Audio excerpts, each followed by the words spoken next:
We've worked a long time to get to this point. We got some more work to do. Is that all right? I'm Attorney Damario Solomon-Simmons. Law is my ministry. Justice is my passion. I won't be long, but I got to be strong. Is that all right?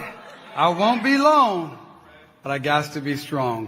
What I want to do is really talk about the Justice for Greenwood Foundation, what we have set out to do, what we have done, and what we plan to do in the future. And so you can understand, who's fighting for you and what we all collectively are fighting for. Is that all right?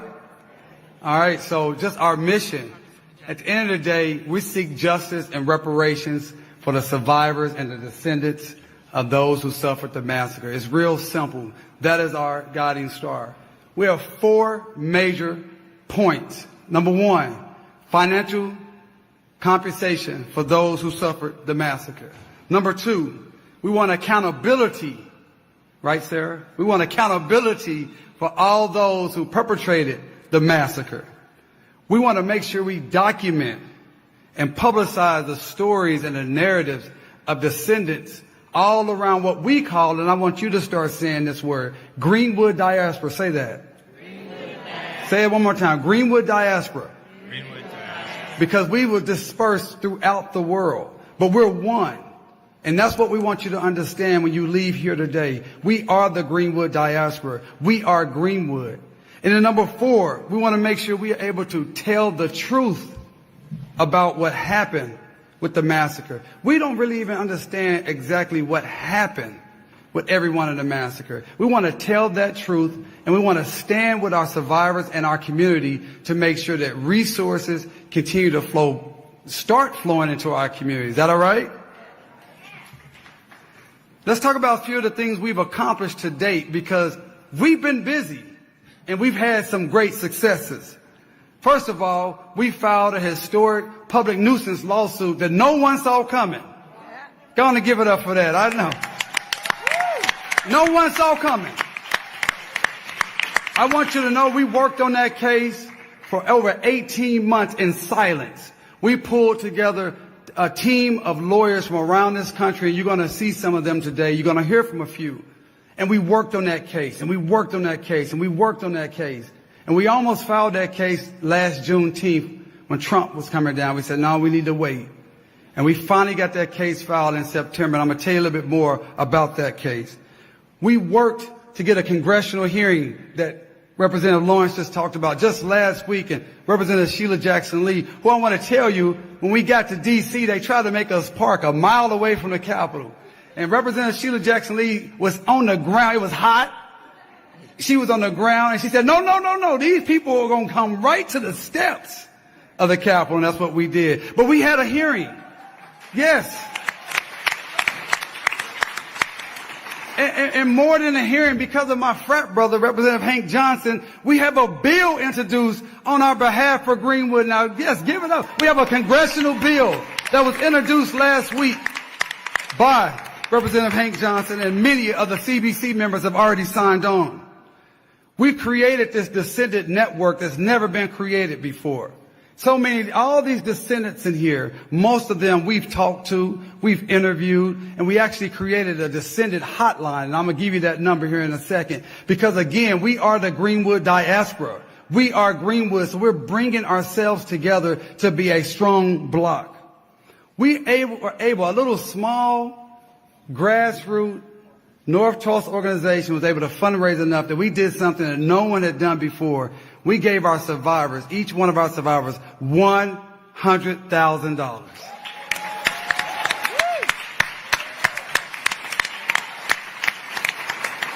Now, it's not reparations.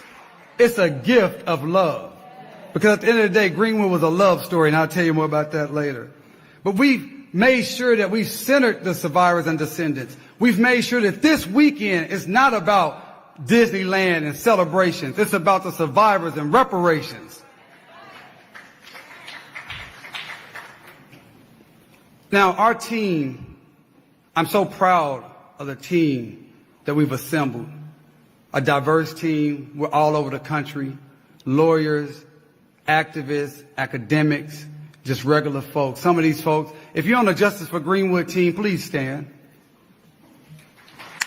Please, Sarah, full team. All right. Mackenzie, yeah, stand, a whole table of folks.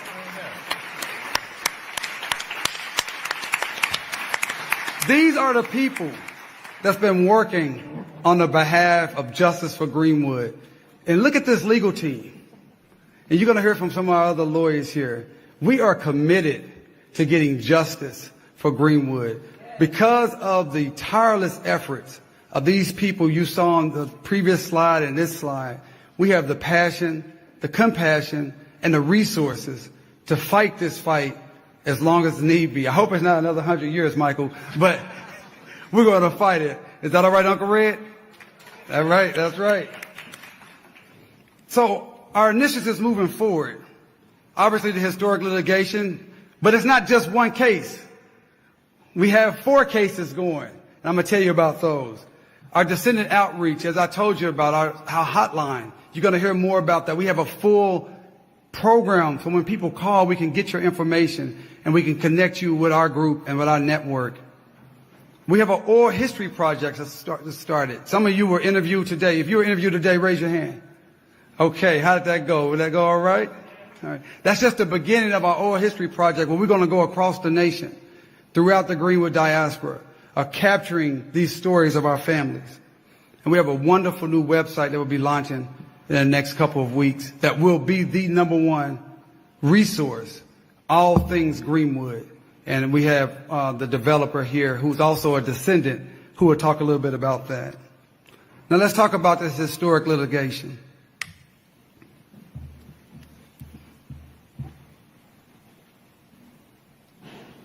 As you know, we filed the public nuisance case September 1st, 2020. And I want to clear up a few misconceptions about the case. The case is for everyone in Greenwood. It's for the entire North Tulsa community. It's for all those who were impacted by the massacre. Yes, there are certain individuals who are named on the litigation, but when we are successful,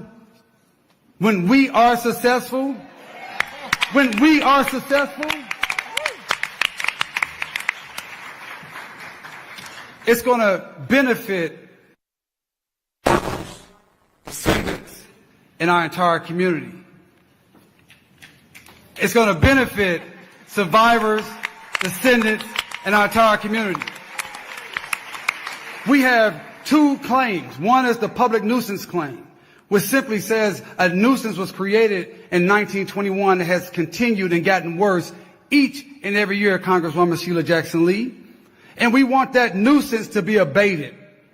That's the legal term. And we believe that the law is very clear that we should be able to move forward with our case and be able to prove to fix or abate the nuisance. That's why we don't have a dollar amount, because we don't know how much it actually costs. We don't know what all it takes to completely abate the nuisance that is here in North Tulsa. The nuisance that we see every day when we see that highway running through our community. The nuisance we see when we see on the south side of the highway, it is a first-rate city, and on the north side of the highway where we live is a third world country. That's the nuisance that we see all the time. Oh, I've just been informed, and I must stop here and recognize former State Representative Don Ross. Don Ross, Representative Ross, are you here? Will you please stand or raise your hand? Yes, yes. This is the man, along with Senator Horner, that had the 1997 Tulsa Race Riot Commission, who created the report in 2001 that said reparations will do. He's the man that's responsible for this Greenwood Cultural Center that we're standing in here today. He's a man that when other people didn't want to talk about the massacre, didn't want to talk about reparations, didn't want to do the right thing, Don Ross stood strong. We love you, Don Ross. We thank you. We thank you, Don Ross. And we miss Senator Maxine Horner, who passed away just a few months ago. Give it up for Senator Maxine Horner. sent me an email less than a week before she passed away, just to say, Damario, I want you to know I'm with you. I'm with you. I believe in you. And I am hoping and praying that you never give up the fight. That's an email I will always cherish. We're also asking for unjust enrichment. We are tired of this city and others utilizing our names and our likenesses and your pictures of your relatives. What's all of that? You have your grandfather, your auntie, your cousin, your father's picture being utilized in movies and books and shows and museums while you get nothing. That's your intellectual property. That's your family heirlooms. That's your narrative. That's why we said, you're not going to build this $30 million history center and give our people nothing. You can build it on the backs of our people.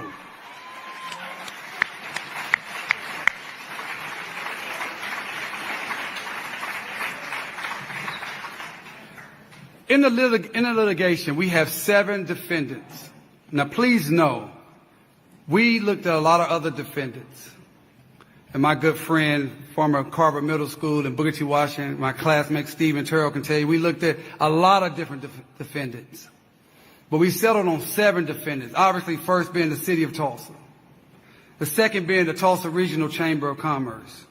The third being TDA, Tulsa Development Authority. The fourth being the Tulsa Metropolitan Planning Commission.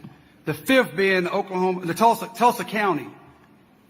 And then we had the Oklahoma Sheriff Department and the Oklahoma Military Department of the National Guard.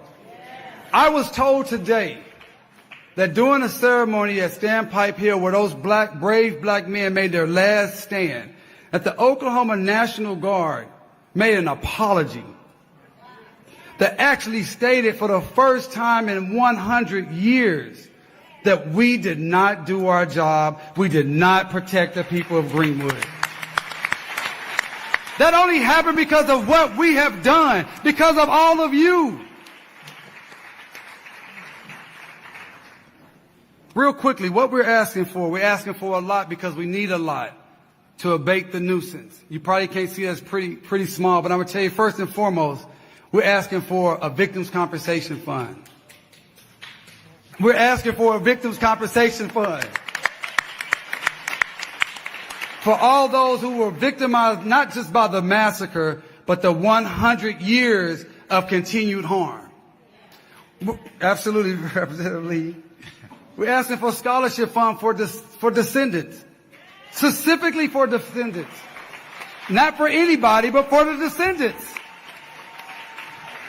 For those descendants who are still living in Tulsa, we're asking that your taxes be abated for 100 years. For 100 years, you paid into a city and a county that owes you money, so for 100 years, you shouldn't have to pay anything to that city or that county. We're asking for the establishment of a land trust and give our dang land back. We want our land back. My wife's in here, so I said, dang. My mother-in-law's over there, too. We want our land back. This, guys and ladies, this is reasonable stuff. You took it. You still have it. Give it back. When they come to black folks, they just lose their mind. Like, what do you mean? No, we want it back. We want, in fact, this land we're right here in Greenwood Cultural Center, this is actually owned by the city of Tulsa. I'm standing right here. We want this land back. We want this land back. And if you say, well, I can't give you the land back, well, give me the fair market value of the land today. How much you think that land with all those buildings they building down on Greenwood is worth today?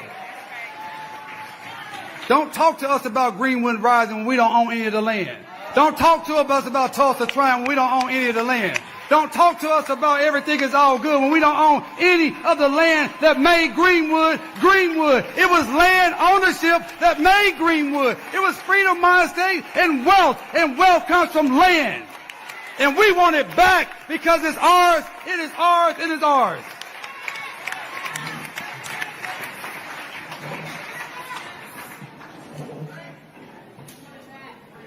I said I won't be long.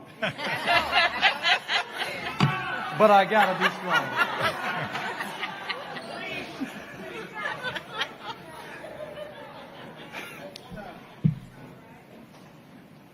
Look, I'm from 36th Street North.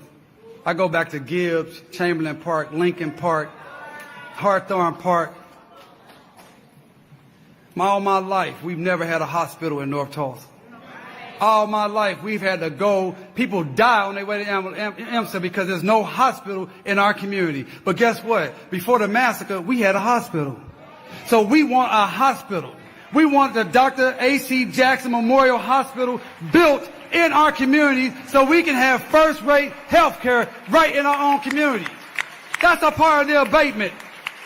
So when these people talk about we asking for money, we asking for life. We asking for liberty. We asking for property. And yes, we're asking for money.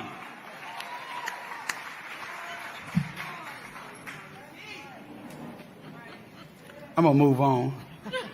Because I also want to tell you real quickly, it's not just the public nuisance litigation. Because of the legal team, because of the people who are pouring in the resources, we also are filing several open records litigation because as the city was lying to the nation, saying they wanted to be transparent, they wouldn't even give us all the records that they have about the massacre. But we sued them for that. And we also sued Tulsa Development Authority. We also sued Tulsa Metropolitan Planning Area Commission. And guess what? We're going to be suing a few others. We want all the information. Because we're tired of us having to always tell the story. We want to know who actually perpetrated. We want to know the names of some of these people on these pictures with their rifles. We want to know who their grandchildren are, whose uncle was that, whose father was that that's now in power. We want that information. But it didn't just stop there. Because there was a lot of insurance companies that didn't pay. Did they pay our claims? Did they pay us fairly? We have researched because of our diligence. We actually found and reviewed hundreds of claims.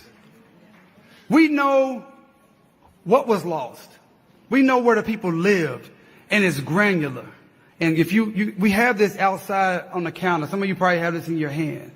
It's so granular. It talks about people losing their encyclopedia sets, their mattresses, their silverware, their clothes, their family heirlooms. And we found through our diligent research these 13 companies that are still in operation today. We found them. And we've reached out to them. We've sent them letters. And to date, only one company has called us back for a meeting. Is that right, Michael? Yeah. And that's Chubb Company. And we're going to have a follow-up with Chubb. But these other ones, and I had the great honor on Friday night to pick up our auntie, our collective auntie, Representative Maxine Waters. I had the great honor to pick her up from the airport. And if you didn't know, she's the chairwoman of a thing called a Financial Services Committee. And you know what the Financial Services Committee is over? One of the things that they regulate is insurance companies. And Representative Maxine Waters told me that she's going to have a hearing with these guys to talk about what they're going to do about those claims that they never paid. That's what she told me. I think she told, yeah. Oh, I'm going to get to her. So maybe they'll talk to us. Maybe they'll return our letter after Auntie Maxine has a little hearing with them. Yeah. But it doesn't just stop with the insurance companies and the city and the county. I want to show you just a quick video because it wasn't just the insurance companies that hurt us after the massacre. It was also the banks. You will see, if you go to Tulsa, you will see a huge marble statue type of tablet that has on it all of the claims that were put in. My father sued for 7 years from 1921 until they were able to get a judge in 1928 to throw the case out of court. Because if the insurance company had paid him, they would have had to pay all the other people who held policies. And it wasn't only the insurance companies. The banks also took advantage of it. If you had lost your bank book in the fire, the bank claimed, as the Muskogee National Bank, claimed they had no records of you. And so nobody could even get their money out of the bank unless somehow their records had survived.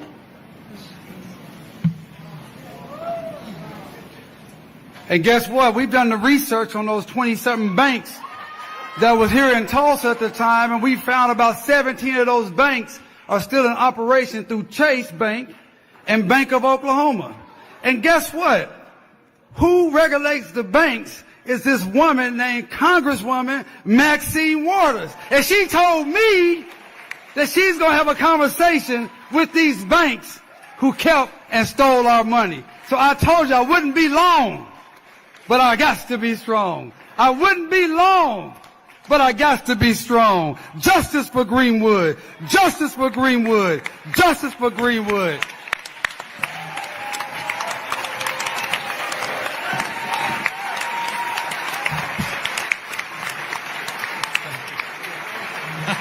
Back to that roadblock unfiltered video in just one moment. Racial injustice is a scourge on this nation, and the Black community has felt it for generations. We have an obligation to do something about it. Whether it's canceling student debt, increasing the minimum wage, or investing in Black-owned businesses, the Black community deserves so much better. I'm Nina Turner, and I'm running for Congress to do something about it.